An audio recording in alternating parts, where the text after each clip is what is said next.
Bayangkan seorang panglima yang dengan paru-paru yang tinggal sebelah, dengan ditandu dan kadang hanya berjalan, menembus hutan dan memimpin perang gerilya melawan penjajah. Dirinya tidak pernah menyerah pada penyakit, tidak tunduk pada takdir, dan tidak gentar menghadapi timah panas longsong peluru. Di saat republik ini masih rapuh, di saat kekuatan asing berusaha merebut kembali tanah air, ada satu nama yang tidak bisa dihapus dari sejarah perjuangan. Nama itu adalah Jenderal Sudirman, panglima pertama dan termuda dalam sejarah angkatan bersenjata Indonesia. Dalam banyak catatan sejarah, Sudirman bukan hanya sekedar jenderal, tetapi simbol perlawanan, kehormatan, dan kegigihan. Seorang jenderal yang memilih bergerilya di medan juang ketimbang berdiam di balik meja perundingan. Untuk itu, pertanyaannya, siapakah Sudirman sebenarnya? Mengapa dirinya bisa begitu dihormati dan dicintai? Dan pada kesempatan video kali ini, mari kita menyelam lebih dalam untuk memahami siapa sang jenderal.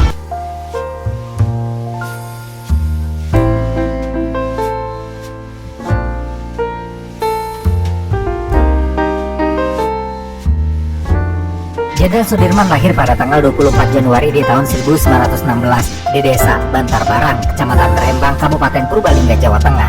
Sudirman terlahir dalam keluarga rakyat biasa yang memiliki nilai-nilai keislaman yang kuat.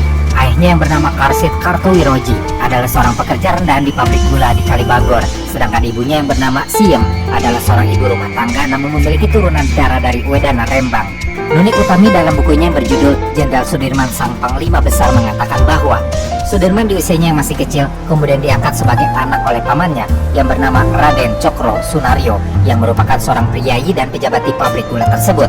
Raden Cokro Sunario mengangkat Sudirman sebagai anak karena dirinya belum memiliki anak, dan setelah diangkat anak, Raden Cokro Sunario memberikan gelar kebangsawanan Jawa dan namanya menjadi Raden Sudirman. Dan setelah hidup di bawah asuhan orang yang bangsawan Jawa, otomatis itu memberikan Sudirman kesempatan untuk mendapatkan didikan etika dan tata krama priyayi serta kesederhanaan sebagai rakyat biasa.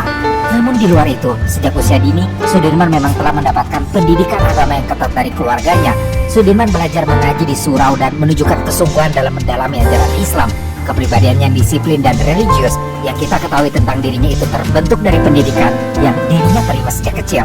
Sebab sedari kecil, Sudirman sudah dikenal sebagai anak yang rajin, sopan, dan memiliki kepedulian tinggi terhadap orang-orang di sekitarnya. Untuk pendidikan formalnya sendiri, Sudirman mulai mengenyam pendidikan formal saat keluarganya pindah ke Cilacap.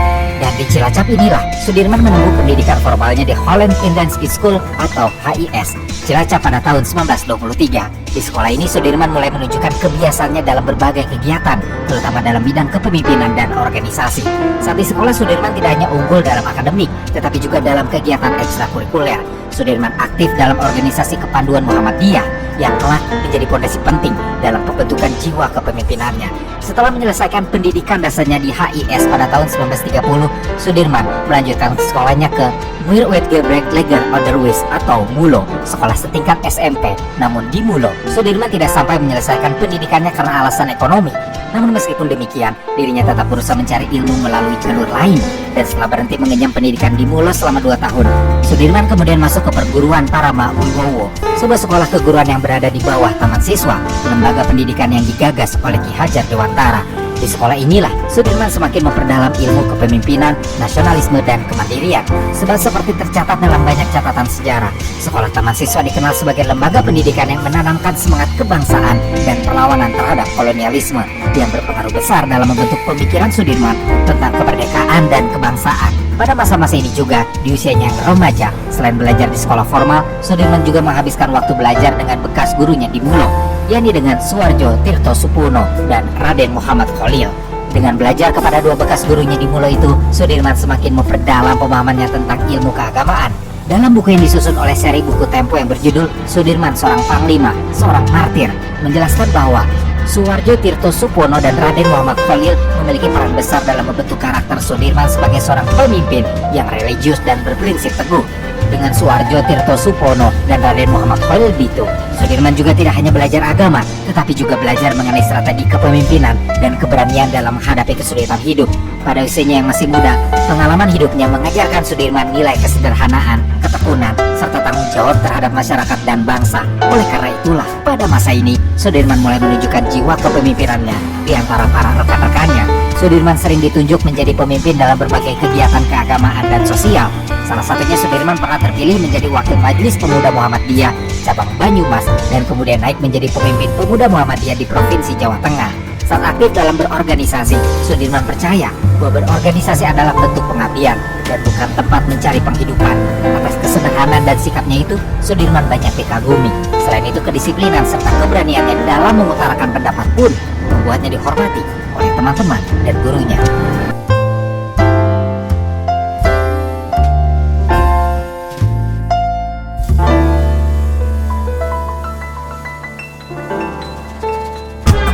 Setelah menyelesaikan pendidikannya di Taman Siswa pada tahun 1935 dengan tanpa mendapatkan ijazah, kemudian memilih menjadi seorang guru di sekolah Muhammadiyah yang berada di Cilacap. Sudirman bisa menjadi guru ini pun dibantu oleh guru pribadinya, yakni Raden Muhammad Khalil. Dan saat menjadi guru, Sudirman hanya mendapatkan gaji 3 gulden per bulan. Dalam hal menjadi guru, sebenarnya Sudirman bisa saja mencari pekerjaan lain yang gajinya lebih besar. Mengingat saat itu, Sudirman sudah cukup populer sebagai pemimpin pemuda Muhammadiyah. Namun keputusannya menjadi guru bukan tanpa alasan. Baginya, pendidikan adalah salah satu cara untuk membangun karakter dan membentuk generasi muda yang tangguh. Selama menjadi guru, selain mengajar, Sudirman juga aktif dalam organisasi kepanduan Hizbul Wathan yang berada di bawah naungan Muhammadiyah. Di organisasi ini, jiwa kepemimpinannya semakin terasah. Sudirman sering memimpin kegiatan kemah, latihan baris berbaris, dan berbagai kegiatan yang menanamkan semangat kebangsaan. Beberapa tahun setelah menjadi guru, karena kepercayaan dari para pengajar lainnya, akhirnya Sudirman naik dan terpilih menjadi kepala sekolah HIS Muhammadiyah. Setelah menjadi kepala sekolah, gajinya naik menjadi 25,50 gulden. Setelah aktif dalam pendidikan dan organisasi kepemudaan di Muhammadiyah menjelang pendudukan Jepang, Sudirman mulai memasuki babak baru dalam hidupnya dengan terjun ke dunia militer. Mengapa ini bisa terjadi? Karena sekolah tempat Sudirman mengajar ditutup oleh Jepang dan dialihfungsikan menjadi pos militer. Dan saat penutupan itu terjadi, Sudirman yang dipandang sebagai tokoh masyarakat diminta untuk memimpin sebuah tim di Cilacap dalam menghadapi serangan Jepang. Selain itu, Sudirman juga melakukan negosiasi dengan Jepang supaya membuka kembali sekolahnya. Upaya itu pun berhasil. Pada bulan Oktober tahun 1943, Jepang yang saat itu menduduki Indonesia membentuk organisasi militer bernama Pembela Tanah Air atau PETA. Untuk tambah informasi, tujuan utama pembentukan PETA adalah untuk melatih pemuda Indonesia agar dapat membantu mempertahankan wilayah dari serangan sekutu. Namun di balik kepentingan militer Jepang, banyak pemuda yang bergabung dengan PETA melihatnya sebagai peluang untuk mendapatkan pelatihan militer guna mempersiapkan perjuangan kemerdekaan di masa depan. Balik ke cerita, pada tahun 1944, Sudirman diminta bergabung dengan PETA dan kemudian Sudirman menjalani pelatihan militer di Bogor. Dalam buku yang disusun oleh seri buku Tempo yang berjudul Sudirman Seorang Panglima, Seorang Martir, menyebutkan bahwa Sudirman menunjukkan ketegasan dan kepemimpinan yang menonjol sejak awal pelatihan. Para pelatih militer Jepang bahkan mengakui keteguhan dan kecerdikannya dalam memahami strategi perang. Yang menarik, meski berada di bawah pengawasan Jepang, Sudirman tidak hanya menerima instruksi dari mereka secara pasif. Sudirman memahami bahwa Jepang memiliki kepentingan sendiri, tetapi dengan kecerdikannya, Sudirman juga sadar bahwa keterampilan militer yang diperolehnya ini nantinya akan dapat digunakan untuk membangun pertahanan bangsa di masa depan. Oleh karena itu, Sudirman sejak pelatihannya di PETA kerap memberikan motivasi kepada sesama prajurit PETA untuk tetap memegang teguh semangat kebangsaan. Setelah menyelesaikan pelatihan, Sudirman ditugaskan sebagai Daidancho atau Komandan Batalion Kroya di Banyumas. Ini adalah posisi yang cukup tinggi di dalam struktur PETA dan menunjukkan betapa besar kepercayaan yang diberikan kepadanya. Di Banyumas, Sudirman mulai menerapkan kepemimpinan yang disiplin tetapi tetap merangkul anak buahnya dalam pendekatan yang lebih manusiawi. Sudirman di kalangan sesama pasukan dikenal sebagai pemimpin yang tidak hanya memberikan perintah tetapi juga memahami kondisi prajuritnya. Sudirman sering berbincang langsung dengan mereka, mendengarkan keluhan dan memberi motivasi agar tetap memiliki semangat perjuangan meskipun mereka berada di bawah kendali Jepang. Selama menjadi Daidancho di Banyumas, Sudirman juga diam-diam membangun jaringan perlawanan bersama beberapa perwira lain. Sudirman berusaha menanamkan pemikiran bahwa latihan militer yang mereka jalani bukan semata-mata untuk kepentingan Jepang, tetapi juga untuk perjuangan bangsa. Saat membangun jaringan perlawanan ini, Sudirman melakukannya benar-benar dengan sembunyi-sembunyi, sebab Sudirman sadar bahwa Jepang memberikan pengawasan ketat. Maka upayanya ini pun kemudian dilakukan dengan hati-hati karena pengawasan Jepang yang ketat terhadap gerakan perlawanan. Namun, kepemimpinan Sudirman yang kuat di Banyumas ternyata tidak selalu berjalan mulus.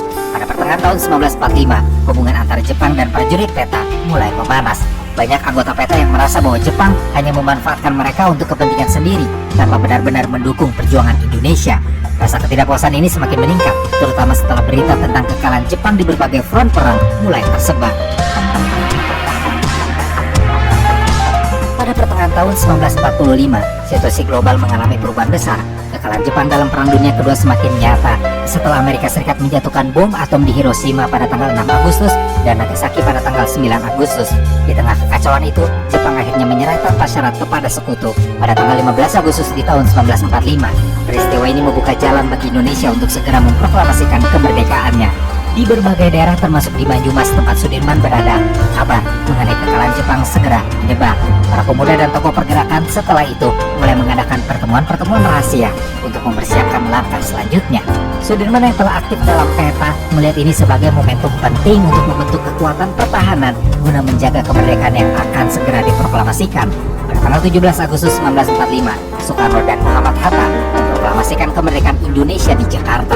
Kabar ini dengan cepat menyebar ke seluruh pelosok negeri, termasuk ke Banyumas. Sudirman yang saat itu masih menjadi perwira di peta, segera mengadakan konsolidasi dengan mantan prajuritnya serta kelompok-kelompok pemuda setempat.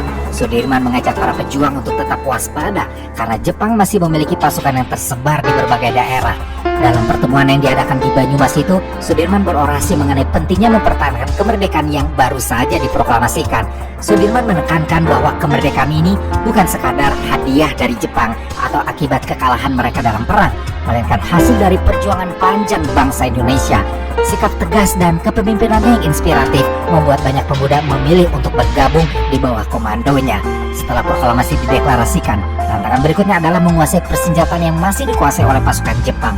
Jepang yang telah menyerah sebenarnya dilarang oleh sekutu untuk menyerahkan senjata mereka kepada bangsa Indonesia. Namun di banyak tempat, termasuk di Banyumas, para pejuang tidak tinggal diam. Sudirman sendiri bersama pasukannya mengambil inisiatif untuk mendekati markas Jepang yang berada di Banyumas. Pada saat Sudirman datang ke markas Jepang yang di Banyumas, negosiasi pun kemudian diadakan dengan komandan Jepang setempat agar mereka menyerahkan senjata tanpa perlawanan. Dalam negosiasi itu, meskipun ada ketegangan, pendekatan taktis yang dilakukan Sudirman berhasil dan banyak senjata Jepang akhirnya jatuh ke tangan para pejuang Indonesia. Hal ini menjadi modal awal bagi para mantan anggota PETA dan kelompok milisi lainnya untuk membentuk kekuatan pertahanan nasional. Seiring dengan semakin meningkatnya ketegangan di berbagai daerah, pemerintah Indonesia menyadari pentingnya memiliki angkatan bersenjata yang terorganisir. Pada tanggal 5 Oktober tahun 1945, pemerintah kemudian memutuskan untuk membentuk Tentara Keamanan Rakyat atau TKR yang nantinya akan menjadi cikal bakal Angkatan Bersenjata Republik Indonesia atau ABRI, dan kemudian di masa sekarang kita kenal sebagai TNI atau Tentara Nasional Indonesia. Keputusan membentuk TKR diambil untuk menghadapi ancaman kembalinya Belanda yang ingin merebut kembali Indonesia. Nuni Utami dalam bukunya yang berjudul Jenderal Sudirman Sang Panglima Besar menceritakan bahwa setelah pemerintah pusat membentuk TKR, Sudirman segera mendaftarkan diri dan pasukannya ke dalam TKR. Dengan latar belakang militernya yang kuat, dirinya pun pada bulan Oktober di tahun 1945 kemudian diangkat sebagai Komandan Divisi 5 Banyumas dengan pangkat kolonel. Dan 1 bulan setelah pengangkatannya sebagai Komandan Divisi 5 Banyumas, Sudirman langsung mendapatkan pengujian pertamanya pada pertempuran Ambarawa. Jadi ceritanya, saat itu tidak lama setelah proklamasi kemerdekaan Indonesia dideklarasikan, pasukan sekutu memutuskan datang kembali ke Indonesia dengan dalih melucuti tentara Jepang. Saat itu pada bulan Oktober di tahun 1945, pasukan Inggris yang tergabung dalam Allied Force Netherlands East Indies atau AFNI mendarat di Semarang, kemudian bergerak ke Magelang dan Ambarawa dengan alasan membebaskan interniran Belanda yang ditahan oleh Jepang. Namun tindakan mereka menimbulkan kecurigaan di kalangan rakyat dan pejuang kemerdekaan. Sudirman yang saat itu tengah menjabat sebagai Komandan Divisi 5 Banyumas dalam Tentara Keamanan Rakyat dengan sigap merespon ancaman ini. Sudirman segera mengumpulkan pasukan dan menyusun strategi untuk menghadapi pasukan sekutu yang mulai memperlihatkan gelagat ingin menguasai kembali wilayah-wilayah strategis di Jawa Tengah. Memasuki tanggal 20 November di tahun 1945, terjadi pertempuran di Magelang antara pasukan Tentara Keamanan Rakyat dan sekutu. Sudirman dengan kecerdikan militernya berhasil memimpin negosiasi dengan pihak Inggris untuk menghentikan pertempuran sementara. Kesepakatan ini mengharuskan pasukan sekutu mundur ke Ambarawa. Namun kenyataannya, mereka justru memperkuat posisi mereka di sana yang memicu bentrokan lebih besar. Dan tak lama, pertempuran Ambarawa pun pecah pada tanggal 21 November di tahun 1945.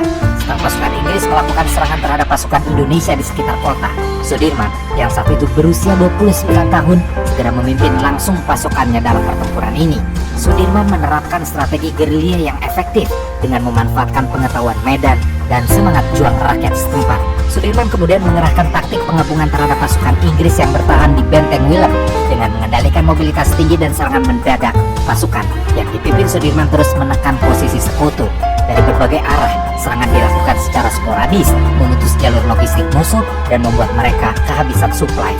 Setelah 2 minggu terus-menerus melakukan gerilya, pada tanggal 5 Desember 1945, akhirnya pasukan Sudirman mendapatkan dukungan tambahan dari Laskar Rakyat dan kelompok pemuda. Atas bantuan itu, strategi Sudirman semakin intensif dengan serangan bergelombang yang mengganggu pertahanan sekutu. Puncaknya pada tanggal 12 Desember 1945, pasukan Indonesia melancarkan serangan besar-besaran ke Ambarawa. Pertempuran sengit terjadi hingga akhirnya pada tanggal 15 Desember 1945, pasukan sekutu terpaksa mundur dari Ambarawa ke Semarang. Kemenangan ini menjadi salah satu momen penting dalam sejarah perjuangan mempertahankan kemerdekaan. Setelah kemenangan gemilang di pertempuran Ambarawa, nama Sudirman semakin dikenal sebagai pemimpin militer yang cakap dan berani. Berhasilannya dalam memimpin pasukan Tentara Keamanan Rakyat membuktikan kemampuannya dalam strategi perang. Dan tidak lama setelah itu, pada pemilihan di markas tinggi TKR di Gondokusuban, Yogyakarta, tertanggal 12 November di tahun 1945, Sudirman di usianya yang baru 29 tahun, kemudian terpilih sebagai Panglima Besar Tentara Keamanan Rakyat. Pelantikan Sudirman sebagai Panglima Besar pun terjadi pada tanggal 18 Desember di tahun 1945. Dan hal ini menandai babak baru dalam perjuangan mempertahankan kemerdekaan Indonesia. Dan Sudirman sebagai pemimpin militer tertinggi, dirinya menghadapi tantangan besar, terutama ancaman kembalinya Belanda yang ingin menjajah kembali Indonesia.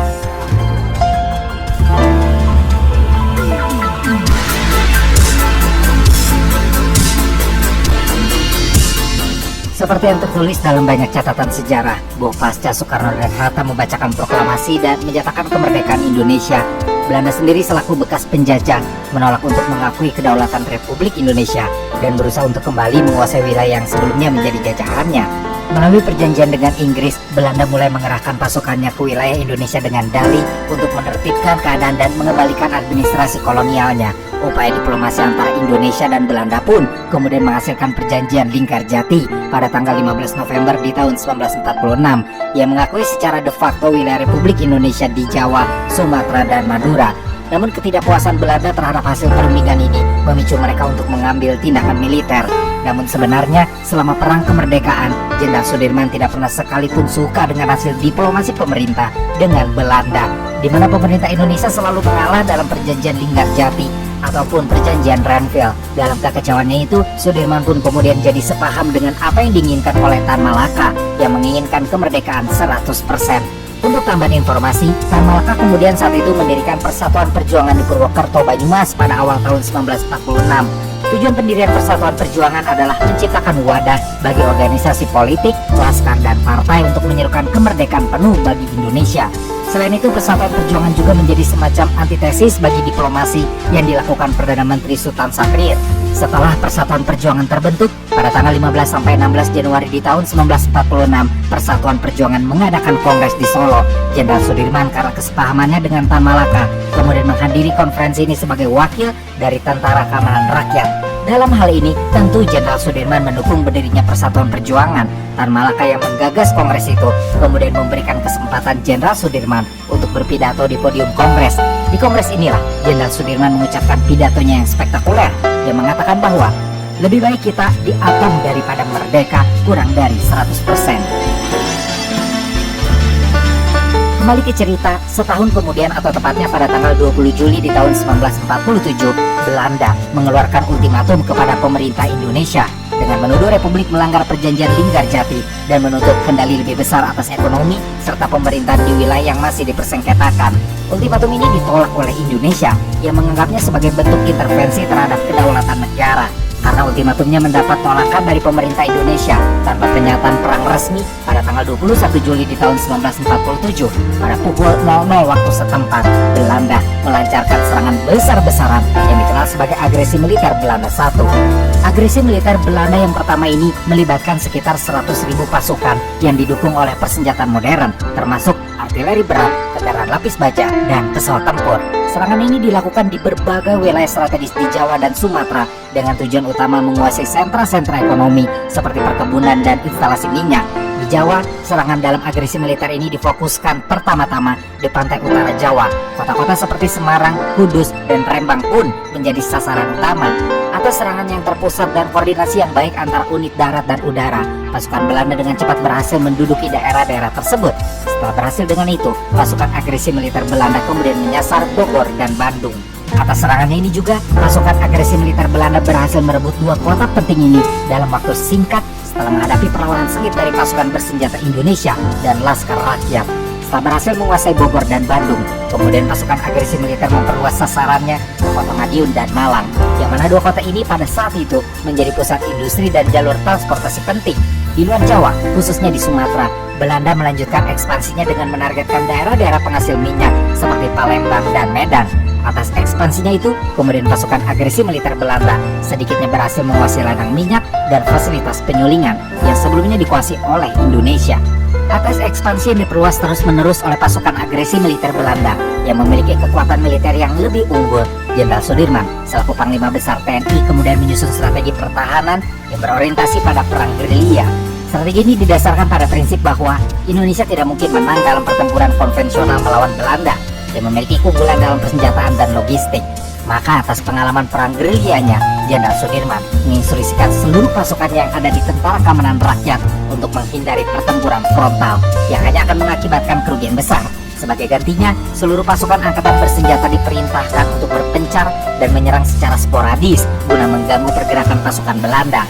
Atas instruksi dari sang Panglima, seluruh pasukan angkatan bersenjata Indonesia dan seluruh Laskar Rakyat melancarkan serangan mendadak terhadap pos-pos Belanda, jalur suplai, serta fasilitas militer yang telah dikuasai Belanda.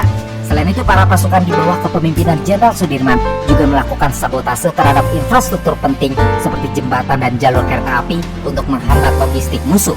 Untuk di wilayah pedalaman, terutama pegunungan dan hutan, itu menjadi basis utama gerilya. Pasukan Tentara Keamanan Rakyat memanfaatkan keunggulan medan untuk melakukan serangan dan kemudian mundur dengan cepat sebelum Belanda dapat melakukan serangan balik. Namun dari seluruh strategi militer yang diinstruksikan oleh Jenderal Sudirman juga menekankan pentingnya dukungan rakyat dalam perjuangan ini. Oleh karena itu, sealam perang agresi militer yang pertama, warga sipil ikut berperan dalam memberikan informasi intelijen, menyediakan logistik bagi pasukan gerilya, serta menutupi keberadaan pejuang dari mata-mata Belanda. Di luar peperangan yang tengah terjadi di bumi Indonesia antara seluruh tumpah darah rakyat Indonesia dengan pasukan agresi militer Belanda, di dunia internasional, agresi militer yang dijalankan oleh Belanda ini mendapat kecaman dari berbagai negara, termasuk India dan Australia, yang menyuarakan ketidaksetujuan mereka di forum internasional. Atas hal itu pun, Dewan Keamanan PBB mengadakan sidang darurat pada tanggal 4 Agustus di tahun 1947. Dewan Keamanan PBB mengeluarkan resolusi yang menyerukan gencatan senjata antara Belanda dan Indonesia. Sebagai hasil dari tekanan internasional dan ketahanan perlawanan gerilya yang dipimpin oleh Sudirman, Belanda terpaksa menghentikan agresinya dan menerima perundingan yang menghasilkan perjanjian Ranville pada bulan Januari di tahun 1948. Perjanjian ini meskipun memberikan keuntungan bagi Belanda dengan pengakuan terhadap garis demarkasi Van Mook yang mempersempit wilayah Republik Indonesia, namun di sisi lain, mau tidak mau, hasil itu tetap menunjukkan bahwa Indonesia mampu bertahan dan tetap menjadi ancaman bagi ambisi kolonial Belanda. Setelah agresi militer Belanda yang pertama berakhir dengan perjanjian Ranville pada bulan Januari di tahun 1948, namun situasi politik dan militer di Indonesia tetap tegang, sebab Belanda tidak sepenuhnya menghormati isi perjanjian dan terus mencari celah untuk kembali menguasai wilayah Indonesia. Untuk tambahan informasi, setelah agresi pertama selesai, Indonesia mengalami gejolak politik internal dengan peristiwa Madiun pada bulan September 1948 yang melibatkan Partai Komunis Indonesia. Atas hal ini pun, kemudian Belanda memanfaatkan kondisi ini untuk menggambarkan Indonesia sebagai negara yang tidak stabil, sehingga mereka merasa memiliki alasan kuat untuk kembali melancarkan serangan. Dan pada tanggal 18 Desember di tahun 1948, Belanda secara sepihak kembali menyatakan bahwa Republik Indonesia telah melanggar perjanjian dan mulai melancarkan agresi militer Belanda yang kedua pada tanggal 19 Desember di tahun 1948. Serangan pertama Belanda dalam agresi yang kedua ini ditujukan ke Yogyakarta, yang mana saat itu menjadi ibu kota Republik Indonesia. Pada penyerangannya ini, Belanda melancarkan serangan udara dan darat yang sangat cepat dan terorganisir, menyebabkan pasukan bersenjata Indonesia kesulitan memberikan perlawanan yang berarti. Pagi harinya, pada tanggal 19 Desember di tahun 1948, pasukan payung Belanda diterjunkan di Meguwo, sekarang Bandara Adi Sucipto, yang segera dikuasai dalam waktu singkat. Serangan Kemenangan ini memungkinkan Belanda untuk dengan cepat menduduki Yogyakarta hanya dalam hitungan jam. Presiden Soekarno, Wakil Presiden Muhammad Hatta, serta beberapa pejabat tinggi lainnya ditangkap dan diasingkan keluar Jawa. Untuk tambahan informasi, sebelum ditangkap, Soekarno sempat memberikan mandat kepada Safruddin Prawira Negara untuk membentuk Pemerintahan Darurat Republik Indonesia atau PDRI di Bukit Tinggi, Sumatera Barat. Kembali ke cerita, saat Yogyakarta jatuh ke tangan Belanda, Jenderal Sudirman yang saat itu sedang sakit parah mengambil keputusan penting yang akan menjadi tonggak sejarah perjuangan bangsa. Dengan semangat perjuangan yang tinggi, dirinya memilih untuk meninggalkan kota dan memimpin perang gerilya di pedalaman Jawa. Keputusan yang diambil Jenderal Sudirman bukan hanya menunjukkan kegigihan dan keberanian, tetapi menjadi titik balik dalam perjuangan mempertahankan kemerdekaan Indonesia. Pada malam, setelah Yogyakarta jatuh ke tangan kolonial Belanda, Jenderal Sudirman yang saat itu sedang dirawat karena penyakit paru-parunya memutuskan untuk meninggalkan kota dan memimpin perang gerilya. Para dokter serta pejabat militer, bahkan Soekarno, sempat membujuknya agar tetap tinggal dan mendapatkan perawatan. Namun di saat itulah, satu cerita yang melegenda pun lahir. Sebab pada saat semua menyarankan Jenderal Sudirman untuk tetap beristirahat, Jenderal Sudirman menolak mentah-mentah saran itu. Dan di hadapan Soekarno mengatakan bahwa yang sakit Sudirman, Panglima Besar tidak pernah sakit. Maka setelah ucapan yang mengharukan itu, dengan pandu sederhana yang dipikul oleh para pengawalnya, Jenderal Sudirman dengan penyakit tuberkulosis dan dengan sisa satu paru-parunya meninggalkan Yogyakarta bersama sekitar 30 pengawal dan ajudannya, yakni Mayor Cokro Pranolo. Mereka kemudian bergerak ke arah selatan menuju wilayah Gunung Kidul, melewati medan yang sulit dengan jalur berbukit dan hutan lebat.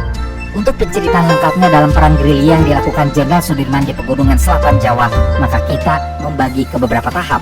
Tahap pertama, Jenderal Sudirman dengan dibawa tandu dan dengan pasukannya menuju Gunung Kidul pada tanggal 19 Desember di tahun 1948 sampai bulan Januari di tahun 1949. Pasukan Jenderal Sudirman pada bagian ini melewati daerah Imogiri dan Wonosari yang berada di Gunung Kidul. Daerah ini dipilih karena memiliki banyak gua dan perbukitan yang dapat dijadikan tempat persembunyian yang strategis. Selama perjalanan ini juga, pasukan Jenderal Sudirman harus bersembunyi dari patroli Belanda yang terus mencari keberadaan sang panglima. Setelah beberapa minggu pasukan Jenderal Sudirman bertahan di Gunung Kidul, pasukan Jenderal Sudirman kemudian menuju ke Merapi dan Merbabu di sekitar bulan Januari sampai bulan Februari di tahun 1949 untuk masuk ke tahap kedua. Pada tahap ini, pasukan Jenderal Sudirman sering berpindah tempat untuk menghindari serangan Belanda.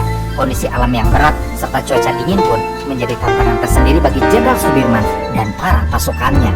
Setelah beberapa bulan bergerilya di pegunungan, pada tahap ketiga di antara bulan Maret sampai bulan April di tahun 1949, Jenderal Sudirman dan pasukannya kemudian bergerak menuju daerah Kedu dan Banyumas. Di wilayah ini, pasukan gerilya semakin kuat karena bergabung dengan unit-unit angkatan bersenjata lainnya yang juga melakukan perlawanan. Selama perang gerilya di tahap pertama sampai tahap ketiga itu, Jenderal Sudirman terus memberikan instruksi dan lagi-lagi Jenderal Sudirman memfokuskan pada taktik hit and run dan mobilisasi pasukan kecil untuk melemahkan kekuatan Belanda. Beberapa strategi utama yang diterapkan Jenderal Sudirman dalam perang gerilyanya ini juga antara lain adalah: pertama adalah pada penyebaran pasukan. Pasukan Angkatan Bersenjata Indonesia diperintahkan untuk tidak melakukan perlawanan terbuka melawan Belanda yang memiliki persenjataan lebih unggul, dan oleh karena itu mereka diinstruksikan untuk berpencar ke berbagai wilayah dan membentuk kantong-kantong pertahanan yang sulit dijangkau. Yang kedua, strateginya adalah dengan melakukan serangan mendadak.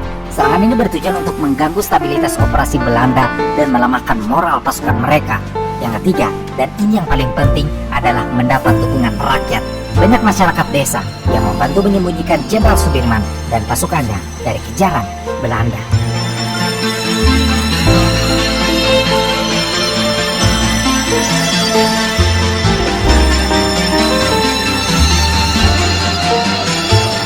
Seperti apa yang terjadi dengan agresi militer Belanda yang pertama, agresi militer Belanda yang kedua ini juga menuai kecaman internasional. Namun kali ini kecamannya datang lebih besar dibandingkan agresi sebelumnya. Negara-negara besar seperti Amerika Serikat dan India mengecam tindakan Belanda dan mendesak agar perundingan damai segera dilakukan. Atas desakan negara-negara yang menjadi anggota PBB, Dewan Keamanan PBB pun akhirnya kembali turun tangan dan mengeluarkan resolusi yang menuntut Belanda menghentikan serangan serta membebaskan para pemimpin Republik Indonesia. Atas tekanan internasional yang semakin besar inilah kemudian berhasil memaksa Belanda untuk kembali ke meja perundingan. Dan pada tanggal 7 Mei di tahun 1949, perundingan itu mencapai kesepakatan dalam perundingan Ron-Royen yang mewajibkan Belanda menarik pasukannya dari Yogyakarta dan mengembalikan pemerintahan Republik Indonesia. Pasukan Jenderal Sudirman yang mengetahui hasil dari perjanjian itu dan setelah hampir 7 bulan bergerilya di hutan-hutan dan pegunungan Jawa, akhirnya kembali ke kota Yogyakarta pada bulan Juli di tahun 1949. Namun untuk tambahan informasi, sebenarnya Jenderal Sudirman tidak senang dengan kesepakatan dari hasil perundingan Royen. Mengapa Jenderal Sudirman tidak senang? Karena kesepakatan itu hanya berlaku untuk Yogyakarta, sedangkan untuk wilayah-wilayah lain, militer Belanda masih bisa bercokol dengan gagahnya. Dan dalam hal penarikan pasukan Belanda di Yogyakarta, itu pun hanya dalam radius 5 km dari Yogyakarta. Kenyataan tersebutlah yang membuat Jenderal Sudirman marah atas kesepakatan perundingan Royen. Dan ketika dirinya disurati oleh Soekarno-Hatta untuk turun gunung dan kembali ke Yogyakarta, Jenderal Sudirman menolak untuk turun. Tetapi karena ada surat dari Sri Sultan Hamengkubuwono IX dan Kolonel Gatot Subroto, 2 orang yang dihormati oleh Jenderal Sudirman, yang memintanya lekas pulang, akhirnya Jenderal Sudirman bersedia untuk kembali ke Yogyakarta. Jenderal Sudirman sendiri setibanya dia di Yogyakarta, dirinya berada dalam kondisi fisik yang sangat lemah. Tubuhnya semakin kurus, wajahnya pucat, dan dirinya hampir selalu batuk dengan darah. Namun meskipun demikian, sebagai Panglima Besar, Jenderal Sudirman tetap tegar dengan kemenangan moral yang besar. Namun di sini juga dengan kekecewaan yang sama atas kesepakatan perundingan Royen, Jenderal Sudirman pada pagi hari di tanggal 2 Agustus di tahun 1949 berniat hendak mengundurkan diri dari jabatan Panglimanya. Pada hari itu, dengan mengajak Nasution, Jenderal Sudirman menghadap Soekarno-Hatta di Istana Yogyakarta untuk mengundurkan diri sebagai bentuk penolakannya pada gencatan senjata. Dalam pertemuan itu, melalui ingatan Nasution dalam bukunya berjudul Sekitar Perang Kemerdekaan Indonesia, Jenderal Sudirman mengatakan kepada Soekarno bahwa kami tidak bisa lagi mengikuti politik pemerintah, kami terpaksa mengundurkan diri. Soekarno yang mendengar itu menjawab dengan mengatakan kalau itu pendirian Angkatan Perang Republik Indonesia, maka Soekarno-Hatta yang akan lebih dulu mengundurkan diri. Kami bersedia mengikuti pimpinan Sudirman meneruskan perjuangan. Mendengar jawaban seperti itu dari Soekarno, air mata pun mengalir dari sang jenderal. Kemudian tidak ada lagi pembicaraan di antara mereka. Sudirman dan Soekarno pun kemudian bersalaman dan berpisah. Setelah itu meskipun masih pada kekecewaannya dan tetap menolak politik perundingan, Sudirman tetap menyatakan pada semua pasukannya bahwa tentara adalah alat negara. Tentara tidak berpolitik, politik tentara adalah politik negara. Dan perang gerilya yang dipimpin oleh Jenderal Sudirman dalam sejarahnya bukan hanya memberikan tekanan militer kepada Belanda, tetapi juga berkontribusi dalam perjuangan diplomasi Indonesia. Keberlanjutan perlawanan gerilya yang dipimpin oleh Jenderal Sudirman menyebar ke dunia internasional, dan hal itu pun menunjukkan kepada dunia bahwa rakyat Indonesia tidak akan tunduk pada kolonialisme. Dan pada konferensi meja bundar yang diadakan di Den Haag pada akhir tahun 1949, Belanda akhirnya mengakui kedaulatan Indonesia pada tanggal 27 Desember di tahun 1949.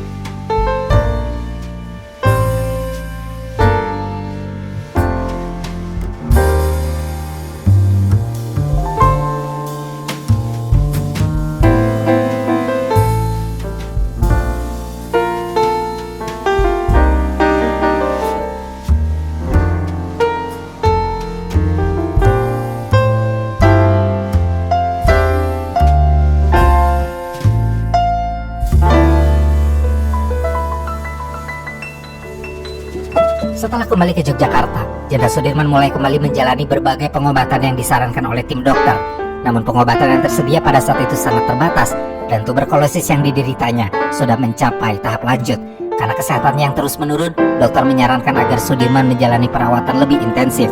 Ia kemudian dipindahkan ke rumah peristirahatan di Magelang, sebuah kota dengan udara yang lebih sejuk dibandingkan Yogyakarta. Di tempat ini Jenderal Sudirman dirawat oleh tim dokter yang dipimpin oleh Dr. Soeharto yang sejak lama menjadi dokter pribadinya. Berbagai pengobatan, baik modern maupun tradisional, dicoba untuk meredakan penyakitnya. Namun tuberkulosis yang telah lama menggerogoti paru-parunya sudah mencapai tahap yang sulit untuk disembuhkan.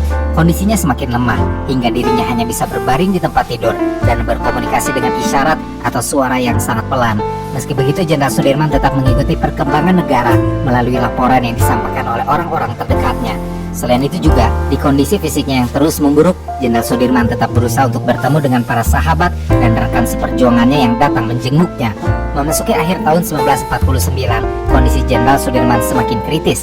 Setiap hari, Jenderal Sudirman mengalami kesulitan bernafas, suhu tubuhnya tidak stabil, dan batuknya semakin sering. Keluarga dan para sahabatnya mulai menyadari bahwa mungkin tidak banyak waktu yang tersisa bagi sang Panglima Besar. Salah satu peristiwa yang sangat mengharukan terjadi ketika Presiden Soekarno datang menjenguk Sudirman di tempat perawatannya. Soekarno memberikan penghormatan dan menyatakan bahwa jasa-jasa Sudirman dalam perjuangan tidak akan pernah dilupakan oleh bangsa Indonesia. Sudirman hanya tersenyum lemah dan berpesan agar para pemimpin Indonesia tetap menjaga kemerdekaan yang telah diperjuangkan dengan darah dan air mata. Memasuki tahun 1950 di bulan Januari, kondisi Jenderal Sudirman semakin memburuk. Jenderal Sudirman hampir tidak bisa lagi berbicara dan hanya bisa memberikan isyarat kepada keluarganya. Nafasnya semakin berat dan setiap batuk yang keluar selalu disertai dengan darah. Memasuki akhir bulan Januari, tepatnya pada malam di tanggal 28 Januari di tahun 1950, Sudirman mengalami kesulitan bernafas yang sangat parah. Tim dokter sudah melakukan segala yang mereka bisa, tetapi tidak ada yang bisa menghentikan perjalanan penyakit yang telah merusak paru-parunya. Keluarga dan beberapa sahabat dekatnya pun kemudian berkumpul di sekelilingnya, memberikan doa dan kata-kata terakhir. Keesokan harinya pada tanggal 29 Januari di tahun 1950, dalam keheningan dan duka yang mendalam, Jenderal Sudirman mengembuskan nafas terakhirnya. Jenderal Sudirman meninggal dalam usia yang sangat muda, yaitu 34 tahun, namun dengan warisan perjuangan yang tidak ternilai bagi bangsa Indonesia. Kabar wafatnya Jenderal Sudirman langsung tersebar luas dan membawa duka yang mendalam bagi seluruh rakyat Indonesia. Upacara pemakaman kenegaraan segera disiapkan untuk memberikan penghormatan terakhir kepada sang Panglima Besar. Jenazahnya dibawa dari Magelang ke Yogyakarta dengan prosesi militer yang penuh hikmat sebelum akhirnya dimakamkan di Taman Makam Pahlawan Kusuma Negara. Presiden Soekarno, Wakil Presiden Muhammad Hatta, serta para pejabat tinggi negara hadir untuk memberikan penghormatan terakhir. Soekarno dalam pidato perpisahannya menyatakan bahwa perjuangan dan semangat Jenderal Sudirman tidak akan pernah mati, melainkan akan terus hidup dalam hati rakyat Indonesia.